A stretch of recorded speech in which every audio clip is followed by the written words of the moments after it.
Parts of I-20 are officially closed for bridge repairs. What you need to know before you take to the streets. Plus, a shortage of this medication could have potentially very detrimental effects. A national shortage of a drug used to treat children with cancer. How UMMC is preparing for the shortage of this widely used chemo medication. And people in Flowood are lacing up their sneakers for a good cause. How you can help those affected by type 1 diabetes and get in a good workout at the same time. 12 News at 6 starts right now.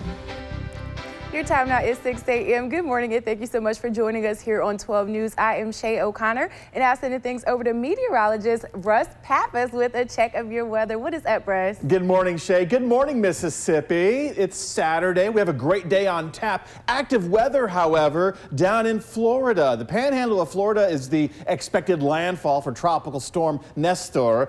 Tornadic activity. Tampa, St. Petersburg, they're dealing with 5 separate tornado warnings at this hour. Can you imagine waking up to that? Locally, though, our radar quiet. We had some low clouds around Scott County, just north of Forest, but no rain hit the ground. The good news is we're going to get to near normal temperatures this afternoon. We do warm up, but we have an active start to the week, so you're going to want to stay right there. I'll have your weekend and the start of next week's weather to talk about. Don't go anywhere. All right, thank you so much, Russ. The Interstate 20 closure officially underway for repairs along the Lynch Creek Bridge. 12 News' Alex Love has more on what you need to know before hitting the road this morning. Starting Friday night through next Thursday morning at 6 a.m., this is what motorists will see by Ellis Avenue. We didn't have any accidents, so that's always a plus. The public was pretty well informed this was going to happen. A lot of people hopefully have taken alternate routes. If you must travel on I-20 East through this area, tractor trailers are urged to take I-220 North, then go down I-55 South, while local traffic gets off Ellis Avenue and goes east on Highway 80. If everybody ends up just taking the Highway 80 detour, then it'll take just as long, if not longer, if everybody ends up doing that. And Highway 80 was not designed to carry 18-wheelers and commercial motor vehicles. Though I-20 East motorists are in for a hectic 5 days, MDOT stresses this construction on the bridge was needed to save it for another 40 to 50 years of usage. The bridge deck needed to be replaced, and we're currently going to be hydro-dimming off the top surface and then replacing it back.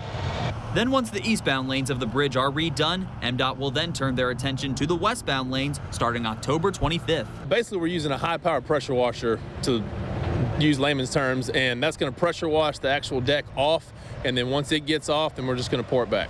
MDOT also encourages motorists to stay alert when approaching the detour spots as workers will be off to the side. The department has already lost 2 staff members on the job this year. And that was Alex Love reporting. And once again, this eastbound interstate closure will continue until October 24th. Drivers can get off at Ellis Avenue to take Highway 80.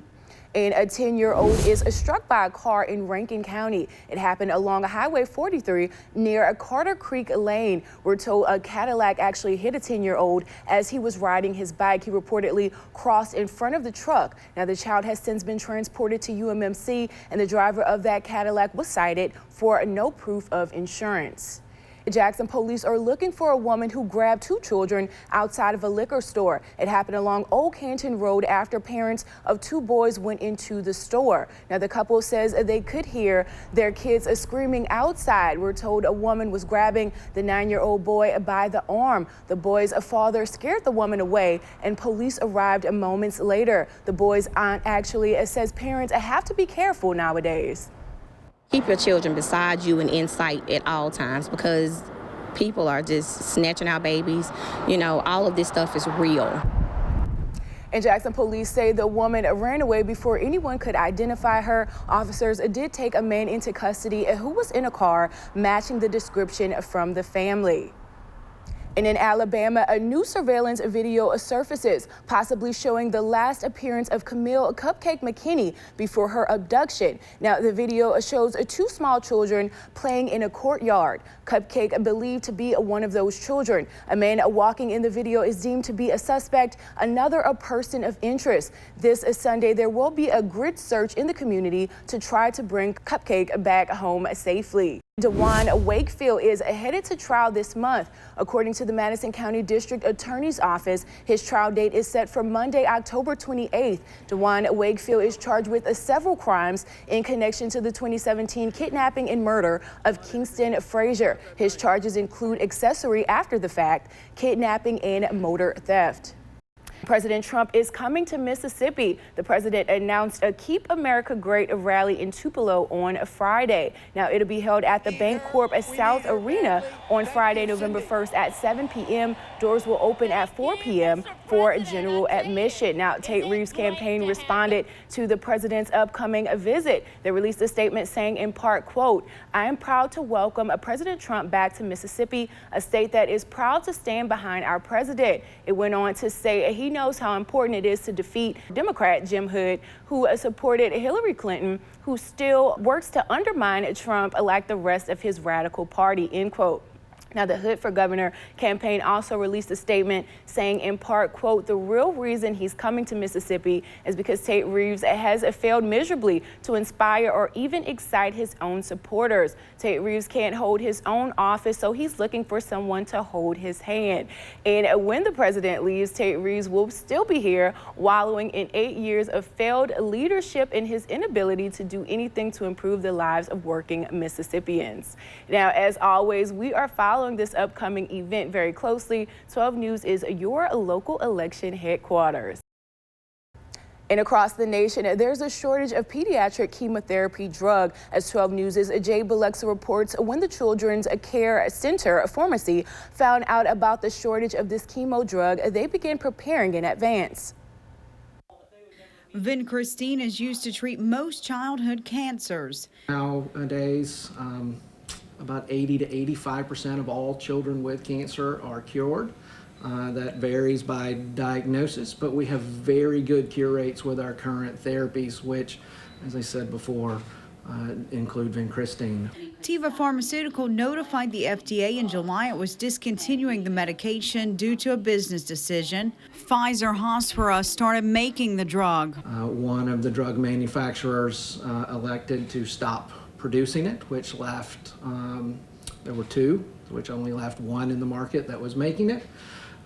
So when the one manufacturer stopped making it, the other one was not ramped up and prepared to make up the difference. UMMC bought up extra medication and has started bringing patients into the clinic at the same time to administer doses, all to conserve medication. If a patient needs 0.6 milligrams, we have to use a whole 1 milligram vial. So if we can use a 0.6 milligram on one patient and a 1.4 milligram on a second patient, we can use one vial and dose both patients. Doctors say they have enough of the drug to treat patients right now and received a supply update Friday from Pfizer. We're hoping to have production back up by the end of the month.